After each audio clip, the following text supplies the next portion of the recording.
निवडणुकांच्या पार्श्वभूमीवर प्रचाराचा धुरळा उडतोय आणि यामध्ये औरंगजेबाची आता एंट्री झाली आहे। काँग्रेसकडनं औरंगजेबाचं गुणगान करण्यात येत आहे। आमची शेकडो मंदिरं पाडणाऱ्या औरंगजेबाचे अत्याचार काँग्रेसला आठवत नाही तसा सवाल मोदींनी केलेला आहे। तर त्यांच्या वक्तव्यावर संजय राऊतांनी निशाणा साधलाय। मोदी औरंगजेबासारखं का वागतात असा प्रतिसवाल संजय राऊतांनी केलाय।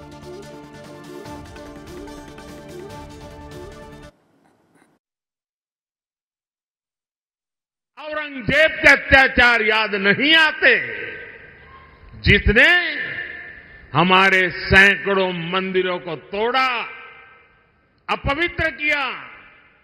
कांग्रेस तो औरंगजेब का गुणगान करने वाली पार्टियों के साथ खुशी से गठबंधन करती है। इनको वो लोग याद नहीं आते जिन्होंने देश भर में हमारे तीर्थों को तहस नहस किया। या महाराष्ट्रात छत्रपती शिवाजी महाराजांचा जन्म झाला, लक्षात घ्या। म्हणून महाराष्ट्राला इतिहास आहे। औरंगजेबाचा जन्म गुजरातमध्ये झालेला, हे कोणाला माहित नसेल तर मी सांगतो। गुजरात मधलं जे मोदीचं गाव आहे त्या गावाच्या बाजूला दाहोद नावाचं गाव आहे।